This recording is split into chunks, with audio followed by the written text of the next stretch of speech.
ವಿದ್ಯಾರ್ಥಿ ಮಿತ್ರರು, ನಾವು 5ನೇ ಅಧ್ಯಾಯವನ್ನು ಅಂದರೆ ಚಿಕಿತ್ಸಾ ವಿಧಾನಗಳನ್ನು ಪ್ರಾರಂಭ ಮಾಡಿದ್ವಿ. ಅದರಲ್ಲಿ ಚಿಕಿತ್ಸೆಯ ಉದ್ದೇಶಗಳು, ಮನೋರೋಗ ಚಿಕಿತ್ಸೆಯ ಸ್ವರೂಪ ಮತ್ತು ಪ್ರಕ್ರಿಯೆ, ಚಿಕಿತ್ಸಾ ಸಂಬಂಧದ ಪ್ರಮುಖ ಲಕ್ಷಣಗಳು ಇವುಗಳನ್ನು ಚರ್ಚೆ ಮಾಡಿದ್ವಿ. My dear friends, we already discussed what is therapeutic approach and today we are going to deal with the first and foremost theory, that is psychodynamic theory.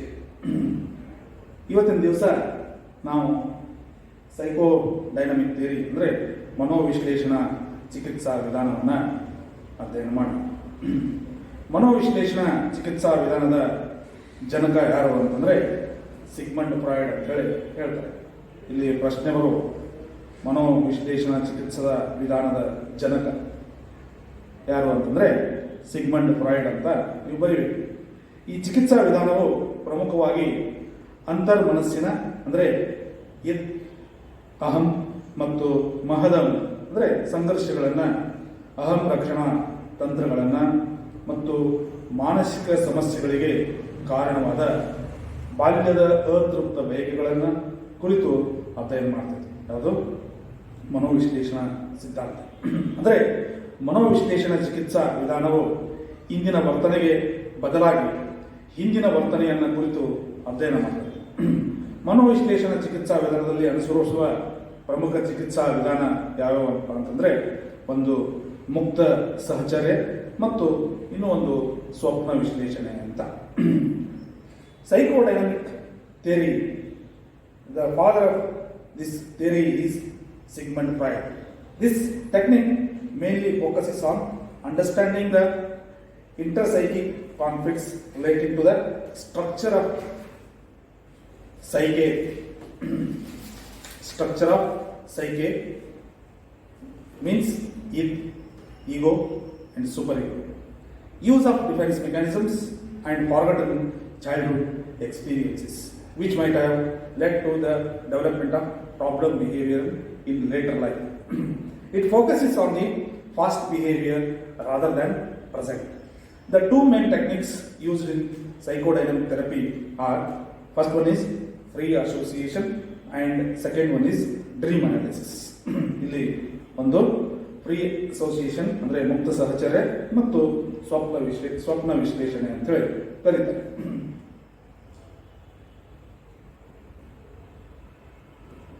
Free association ಅಂದರೆ ಏನು ಅನ್ನೋದನ್ನು ನಾವು ನೋಡೋಣ. ಮೊದಲಿಗೆ ಮುಕ್ತ ಸಹಚರ್ಯ ಅಂದರೆ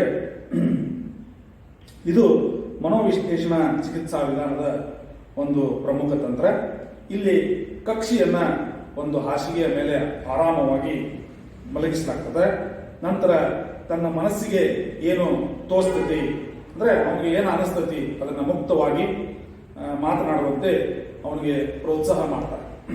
ಏನು ಅಂದರೆ ತನ್ನ ಮನಸ್ಸಿಗೆ ಏನು ಬೇಕನಿಸ್ತತಿ ಅಥವಾ ಏನು ಅನಿಸ್ತತಿ, ಏನು ಹೇಳ್ಬೇಕಂತ ಅನಿಸ್ತತಿ ಅದನ್ನ ಮುಕ್ತವಾಗಿ ಯಾವುದೇ ಅಡ್ಡಿ ಆತಂಕಗಳಿಲ್ಲದೇ ಹೇಳಲಿಕ್ಕೆ ಅವನನ್ನು ಏನು ಮಾಡ್ತಾರೆ, ಪ್ರೋತ್ಸಾಹ ಮಾಡ್ತಾರೆ. ಮಾತನಾಡುವಾಗ ತನ್ನ ಅಂತರಂಗದ ಘರ್ಷಣೆಗಳು, ಆಶಯ ಆಕಾಂಕ್ಷೆಗಳು, ಅತೃಪ್ತ ಬಯಕೆಗಳು, ನೋವುಗಳು ಹೀಗೆ ಎಲ್ಲವೂ ಕಕ್ಷಿಯ ಮಾತುಗಳಲ್ಲಿ ಹೊರಹಾಕಲ್ಪಡ್ತಾವು ಅಂತೇಳಿ ಹೇಳ್ತಾರೆ. ಕಕ್ಷಿ ಮಾತನಾಡುವಾಗ ಚಿಕಿತ್ಸಕ ಕಕ್ಷಿಯ ಹಿಂದೆ ಕುಳಿತುಕೊಳ್ತಾನೆ. ಯಾಕಂದ್ರೆ ಕಕ್ಷಿಯ ಆಲೋಚನೆ ಮತ್ತು ಮಾತುಗಳಿಗೆ ಅಡಚಣೆ ಆಗಬಾರದು ಅನ್ನುವಂತಹ ಉದ್ದೇಶದಿಂದ ಚಿಕಿತ್ಸಕ ಕಕ್ಷಿ ಹೇಳುವುದನ್ನೆಲ್ಲ ಬರೆದುಕೊಳ್ತಾನೆ. ಕಕ್ಷಿ ಮನಬಿಚ್ಚಿ ಮಾತನಾಡುವುದರಿಂದ ಅವನ ಸೂಕ್ತ ಮನಸ್ಸಿನಲ್ಲಿ ಅಡಗಿರುವ ಗೊಂದಲಗಳು, ನೋವುಗಳು, ಅತೃಪ್ತ ಬಯಕೆಗಳು ಅತೃಪ್ತ ಬಯಕೆಗಳ ಅರಿವು ಚಿಕಿತ್ಸಕನಿಗೆ ಆಗ್ತದೆ. ಇದರ ಆಧಾರದ ಮೇಲೆ ಕಕ್ಷಿಯ ಸಮಸ್ಯೆ ಏನು ಮತ್ತು ಅದಕ್ಕೆ ಪರಿಹಾರ ಏನು ಎಂದು ಮನದಟ್ಟು ಮಾಡಿಕೊಡ್ತಾನೆ ಯಾರು, ಚಿಕಿತ್ಸಕ. So in free association, in this technique the client is made to lie down on the couch and he or she is encouraged to say anything that comes to her or his mind, which may involve feelings, painful experiences, thoughts, images, etc. The therapist instructs the client to report even the trivial and or ridiculous thoughts that may run through the mind of the client. The therapist normally stand behind the client outside the visual field so that he or she thoughts are not disturbed.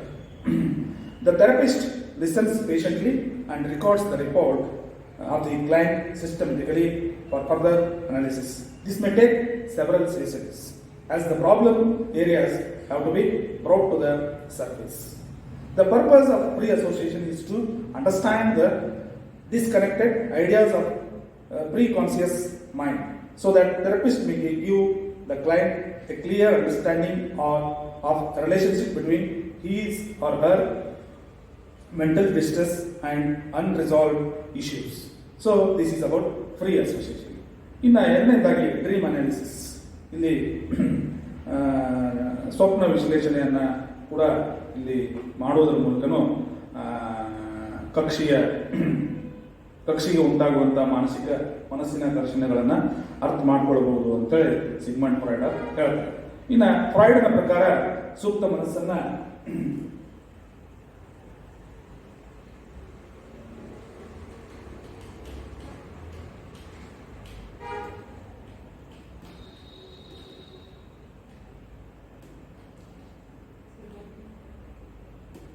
ಫ್ರಾಯ್ಡ್ನ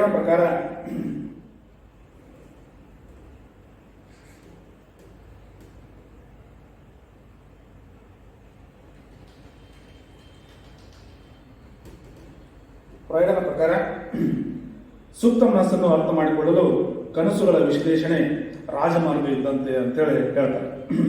ಏಕೆಂದರೆ ಅತೃಪ್ತ ಬಯಕೆಗಳು, ಮನಸ್ಸಿನ ಘರ್ಷಣೆಗಳು ಸಂಕೇತಗಳ ರೂಪದಲ್ಲಿ ಕನಸುಗಳಾಗಿ ಕಾಣಿಸಿಕೊಳ್ತವೆ ಅಂತೇಳಿ ಯಾರು Sigmund Freud ಹೇಳ್ತಾರೆ. ಕನಸಿನ ಈ ಸಂಕೇತಗಳನ್ನು ವಿಶ್ಲೇಷಣೆ ಮಾಡುವುದರಿಂದ ಕಕ್ಷಿಯ ಅಂತರಾಳದಲ್ಲಿ ಏನಿದೆ ಎಂದು ಚಿಕಿತ್ಸಕನಿಗೆ ಅರಿವಾಗ್ತೈತಿ. ಆದ್ದರಿಂದ ನಿದ್ರೆಯಿಂದ ಎದ್ದ ಮೇಲೆ ಕಂಡ ಕನಸುಗಳ ಬಗ್ಗೆ ಬರೆಯುವಂತೆ ಕಕ್ಷಿಗೆ ಚಿಕಿತ್ಸಕ ಹೇಳ್ತಾರೆ. Dream analysis. According to Freud, dream is referred as a royal road to the unconscious mind where most of the unfulfilled wishes are represented in the form of symbols and images.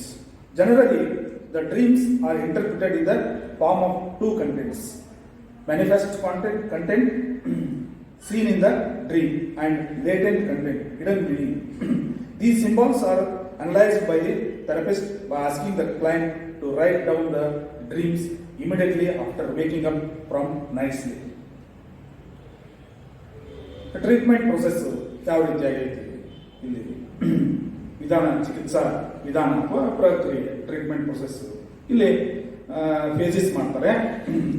ಮೊದಲನೇ ಹಂತ ಏನಂದ್ರೆ ಪ್ರಾರಂಭದ ಹಂತ ಅಂತೇಳಿ, ಅಂದ್ರೆ opening face. ಮನೋವಿಶ್ಲೇಷಣಾ ಚಿಕಿತ್ಸಾ ವಿಧಾನವು ಪ್ರಾರಂಭದಲ್ಲಿ ಚಿಕಿತ್ಸಕ ಮತ್ತು ಕಕ್ಷಿಯ ನಡುವೆ ಮುಖಾಮುಖಿ ಭೇಟಿಯಿಂದ ಆರಂಭವಾಗ್ತೈತಿ. ನಂತರ ಮುಕ್ತ ಸಹಚರ್ಯ ಮತ್ತು ಸ್ವಪ್ನ ವಿಶ್ಲೇಷಣೆ ಪ್ರಕ್ರಿಯೆಗಳ ಮೂಲಕ ಕಕ್ಷಿ ಮುಂದುವರಿತಾನೆ ಅಂತ ಹೇಳ್ತಾರೆ. ಎರಡನೇ ಸ್ಟೇಜು ವರ್ಗಾವಣೆಯ ವಿಕಾಸ ಅಂತ, ಅಂದ್ರೆ ಡೆವಲಪ್ಮೆಂಟ್ ಆಫ್ ಟ್ರಾನ್ಸ್ಫರೆನ್ಸ್. ಮುಕ್ತ ಸಹಚರ್ಯ ಮತ್ತು ಸ್ವಪ್ನ ವಿಶ್ಲೇಷಣೆಯಲ್ಲಿ ಸೂಕ್ತ ಮನಸ್ಸಿನಲ್ಲಿರುವ ಬೇಡವಾದ ಕಹಿ ಅನುಭವಗಳು, ನೋವು ನಲಿವುಗಳು ಪುಂಖಾನುಪುಂಖವಾಗಿ ಕಕ್ಷಿಯ ಮಾತಿನಲ್ಲಿ ಹೊರಬೀಳ್ತವೆ ಅಂತೇಳಿ ಹೇಳ್ತಾರೆ. ಹಿಂದೆ ಇತರರ ಜೊತೆ ಅನುಭವಿಸಿದ್ದ ನೋವು, ದುಃಖ, ಕೋಪ ಇತ್ಯಾದಿಗಳನ್ನ ಕಕ್ಷಿ ಚಿಕಿತ್ಸಕನ ಮೇಲೆ ವರ್ಗಾಯಿಸ್ತಾನೆ. ನೋಡಿ, ಚಿಕಿತ್ಸಕನ ಮೇಲೆ ಅವುಗಳನ್ನ ವರ್ಗಾಯಿಸ್ತಾನೆ. ಈ ವರ್ಗಾಯಿಸುವಲ್ಲಿ ಎರಡು ವಿಧಗಳನ್ನು ಹೇಳ್ತಾರೆ. ಒಂದು ಸಕಾರಾತ್ಮಕ ವರ್ಗಾವಣೆ, ಇನ್ನೊಂದು ನಕಾರಾತ್ಮಕ ವರ್ಗಾವಣೆ ಅಂತ ಹೇಳಿ. ಅಂದ್ರೆ ಸಕಾರಾತ್ಮಕ ವರ್ಗಾವಣೆ ಅಂದ್ರೇನು? ಕಕ್ಷಿ ತಾನು ಹಿಂದೆ ಅನುಭವಿಸಿದ್ದ ಪ್ರೀತಿ, ಮಮತೆ ಮುಂತಾದವುಗಳನ್ನ ಚಿಕಿತ್ಸಕನ ಮೇಲೆ ವರ್ಗಾಯಿಸುವುದೇ ಸಕಾರಾತ್ಮಕ ವರ್ಗಾವಣೆ. ನೋಡಿ, ಸಕಾರಾತ್ಮಕ ವರ್ಗಾವಣೆ ಅಂದ್ರೆ ಕಕ್ಷಿ ತಾನು ಈ ಹಿಂದೆ ಅನುಭವಿಸಿದಂತಹ ಪ್ರೀತಿ, ಮಮತೆ ಮುಂತಾದವುಗಳನ್ನ ಚಿಕಿತ್ಸಕನ ಮೇಲೆ ವರ್ಗಾಯಿಸುವುದಕ್ಕೆ ಸಕಾರಾತ್ಮಕ ವರ್ಗಾವಣೆ ಅಂತ ಕರೀತಾರೆ. ಇನ್ನು ನಕಾರಾತ್ಮಕ ವರ್ಗಾವಣೆ, ನೆಗೆಟಿವ್ ಟ್ರಾನ್ಸ್ಫರೆನ್ಸಿ ಅಂದ್ರೆ ಏನಪ್ಪಾ ಅಂದ್ರೆ ಕಕ್ಷಿ ತಾನು ಹಿಂದೆ ಅನುಭವಿಸಿದ್ದ ಸಿಟ್ಟು, ದ್ವೇಷ, ಕೋಪ ಇತ್ಯಾದಿಗಳನ್ನು ಚಿಕಿತ್ಸಕನ ಮೇಲೆ ವರ್ಗಾಯಿಸುವುದನ್ನು ನಕಾರಾತ್ಮಕ ವರ್ಗಾವಣೆ ಅಂತೇಳಿ ಕರೀತಾರೆ.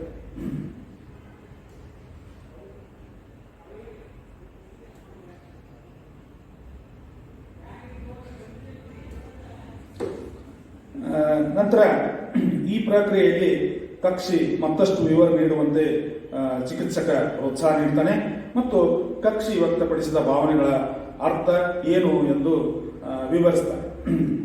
ಮುಂದಿನ ಹಂತದಲ್ಲಿ ತಡೆಯ ವಿಶ್ಲೇಷಣೆ ಅಂದರೆ ಅನಾಲಿಸಿಸ್ ಆಫ್ ರೆಸಿಸ್ಟೆನ್ಸ್. ಕಕ್ಷಿ ತನ್ನ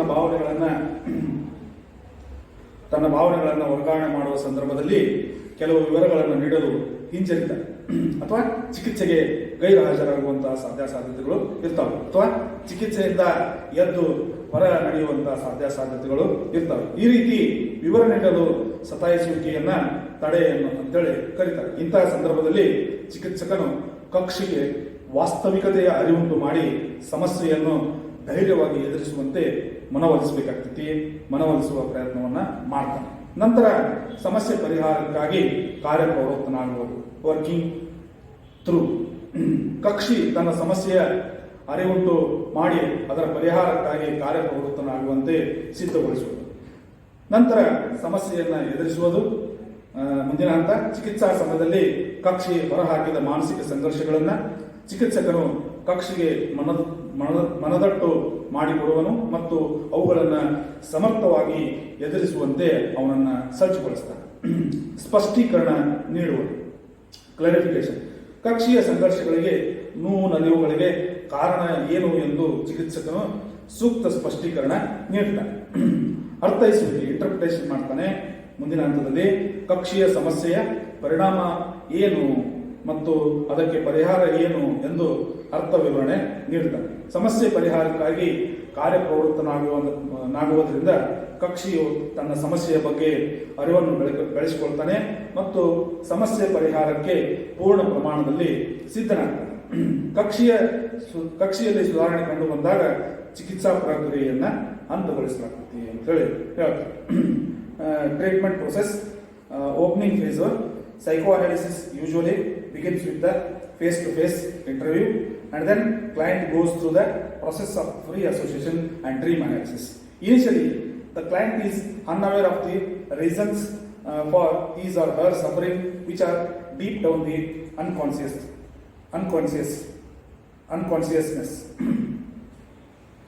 The therapist helps the client to bring the repressed wishes, desires, and complexes to the conscious level. There is resistance at the beginning. As the therapy progresses, the ice is broken and transparency takes place. Development of transparency. As most of the unconscious, unwanted and painful experiences are revealed in the process of free association and dream analysis, the client starts associating himself or herself with the therapist. The client unconsciously transfers his or her attitudes and feelings onto the therapist. This development of process is known as transparency. Transference may be in two forms. First one is positive transference. Here, patient transferring the same love and care on the therapist which she or he had experienced in the previous relationships. Negative transference. Patient transferring the anger, hostility and aggression onto the therapist which she or he had faced with previous relationship. In this process, the therapist encourages the patient in providing meaning of his or her reactions to others. The next criteria, analysis of resistance. As the process of transparency is taking place and unconscious thoughts are revealed, the client may sometimes express inability to talk about certain thoughts, motives or experiences, either by missing an appointment, being late for appointment or withdrawing from the treatment. This process is known as resistance. The therapist works through this process by helping the client to face the problem and to learn to deal with it in a realistic manner. Next criteria, working through. It is a process where the patient is made to understand about his or her problem, integrate the material into his or her ego. Working through involves three processes. They are